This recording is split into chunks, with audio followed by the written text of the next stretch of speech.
This is Tim Bryce with my column titled, Biden Fiddled While America Burned. Two more significant snafus emerged from the Biden administration last week, begging to OPEC for gasoline and the fall of Afghanistan. Both events have shaken the credibility of the administration in the eyes of not just the Republicans, but of the Democrats as well. It's like when the country heard the legendary call from Apollo 13, Houston, we've had a problem here. Americans saw it the same way this past week, which has shaken our confidence in the president and the country overall. First came President Biden's call to the Organization of the Petroleum Exporting Countries, OPEC, to increase production in order to offset spiraling inflation in the United States. OPEC refused as they saw no reason to increase more oil than what they currently produce. In response to the president's call, Texas Governor Greg Abbott, along with notable oil producers from his state, claimed Texas was ready and able to increase production, provided the Biden administration just stay out of the way, meaning lifting the operating burdens imposed by the president. Keep in mind, these regulations were implemented as an attempt to reduce our dependency on fossil fuels and polluting our environment. This means the Biden administration believes the Middle East can do a more responsible job in this regard. Their policy also means he would rather take jobs away from Americans and transfer them to the OPEC countries. I guess the Biden administration wants the energy resources but doesn't want to get their hands dirty. Over the last few years, we finally achieved energy independence. It was actually selling gas and oil to other countries, but this all came to a screeching halt this year. By being independent, it was no longer necessary to become immersed in Middle Eastern entanglements as policemen, thereby saving American lives. By forcing Mideast states to cooperate as opposed to depending on the United States, also encourages peace treaties such as those between Israel, the UAE, Bahrain, and the Sudan. Imagine, peace in the Middle East. Who'd have thunk it?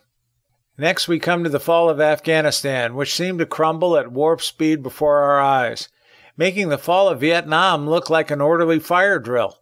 I have veteran friends who feel disgraced by how the president handled the collapse. The scenes of people trying to flee the Kabul capital at the airport was reminiscent of the opening scene from the movie Lost Horizon. By abandoning Afghanistan, the president has created a jihadist state. The Taliban released ISIS and Taliban fighters from Afghan jails who will naturally join their army. More than this, Afghanistan is now the go-to place for frustrated Middle East terrorists to regroup and start again. Because there wasn't an exit strategy, the Taliban seized American munitions and equipment, such as a fleet of Black Hawk helicopters. They may not have anyone to fly them yet, but they can sell them to the highest bidder, such as China, who would like to study their strengths and weaknesses. The atrocities being performed by the Taliban, particularly to women and children, is offensive to everyone. Knowing this would likely happen, why wasn't there a plan to shelter the helpless? In hindsight, I believe nation building is wrong for third world countries like Afghanistan. These are primitive people who have lived under autocratic rule for thousands of years. They simply couldn't handle the concept of living as a republic.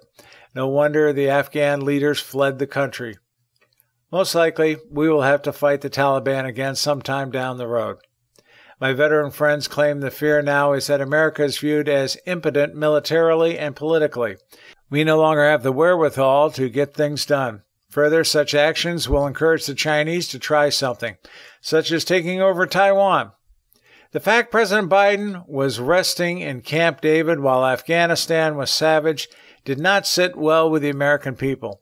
Afterwards, when he finally spoke up, he claimed nothing was wrong and the chaos was to be expected. Even the news media didn't buy this one. Between illegal immigration, oil production, and Afghanistan, we look rather silly right now. As for President Biden, his credibility is shot, along with his ability to lead.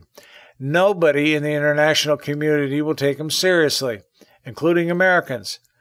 There were simply too many miscues along the way. As my veteran friends say, these are dark days. Friends, keep the faith. It's Tim Bryce in Palm Harbor, Florida. Follow me on the internet at timbryce.com.